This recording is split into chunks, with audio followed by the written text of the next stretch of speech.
চুল দাড়ি পেকে গেলে কলব বা কালো করলে ওযু হয় কিনা এ বিষয়ে অনুগ্রহ করে বলবেন। চুল বা দাড়ি যদি কালো হয়ে যায় তাহলে নবী করিম সাল্লাল্লাহু আলাইহি সাল্লাম সেটাকে সাদা যদি হয়ে যায়, চুল দাড়ি যদি সাদা হয়ে যায় পেকে বা যেভাবে হোক সাদা হয়ে যায়, নবী সাল্লাল্লাহু আলাইহি সাল্লাম নির্দেশ করেছেন গায়্যিরু হাদা শাইব, তোমাদের চুল দাড়ি সাদা হয়ে গেলে সেগুলোকে তোমরা পরিবর্তন করো, সাদা রাখিও না।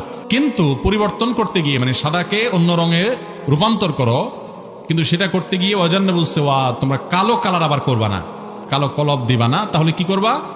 লাল কালার করো, মেহেদির কালার করো, অন্য কিছু করো, কিন্তু কালো কালার করা যাবে না। এই জন্য সাদা চুল সাদা দাড়ি এটাকে মেহেদির কালার ইত্যাদিতে করা সুন্নাহ। এখন কালো করা যাবে না কেন? আল্লাহ ভালো জানেন, আল্লাহ রসুল ভালো জানেন কেন নিষেধ করা হয়েছে, আল্লাহ তাআলা ভালো জানেন। কিন্তু এর পাশাপাশি অনেক ওলামায়ে কেরাম ধারণা করেন যে এটা অনেক সময় মানুষ বয়স লুকাবার জন্য করে, কারণ হয়তো বয়স লুকাবার ব্যাপার নাই, জোয়ান বয়সে সব সাদা হয়ে গেছে, তো নির্দেশ সবার জন্য সমানভাবে থাকবে, কেউ কালো করবেন না, সাদা চুল সাদা দাড়িকে কালো করবেন। কিন্তু যদি কেউ কালো করে তাহলে তার ওযু হবে না, ব্যাপারটা সেরকম না।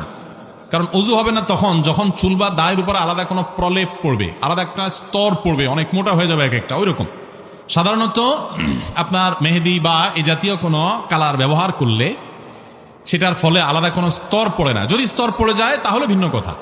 যেমন নখের উপরে আপনি নীল পলিশ লাগাইলেন, তাহলে কি হয়? আলাদা স্তর পড়ে না, যেটা খসে খসে পড়ে, তাহলে ওইটার কারণে ওযু হবে না, যেহেতু আপনার ওই নখের উপরে পানি যাচ্ছে না, উপরে ওই প্রলেপ আছে যে নীল পলিশের, সেজন্য।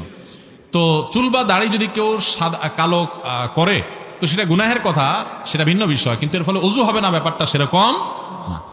মেহেদি, বাজারের যে আর্টিফিশিয়াল মেহেদি আছে সেটা যদি আপনি চুল দাড়িতে ব্যবহার করেন, হাতে ব্যবহার করেন, যদিও হাতে ব্যবহার করবে মহিলারা, হাতে পুরুষদের জন্য ব্যবহার করা সুন্নত না।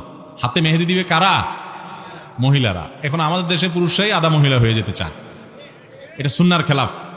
যাই হোক, তো এই মেহেদি যদি কেউ আর্টিফিশিয়ালটা ব্যবহার করে, টিউব মেহেদি যেটা, তো এর ফলেও ওযু হবে, কোনো অসুবিধা নেই।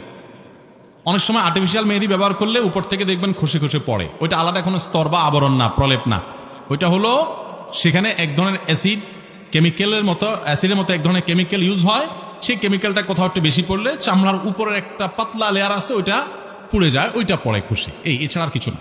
যার কারণে আর্টিফিশিয়াল মেহেদি ব্যবহার করলেও ওযু হবে, গোসল হবে, ওযু গোসল হবে না, ব্যাপারটা সেরকম না। আমি একজন বিধর্মী, আমার নাম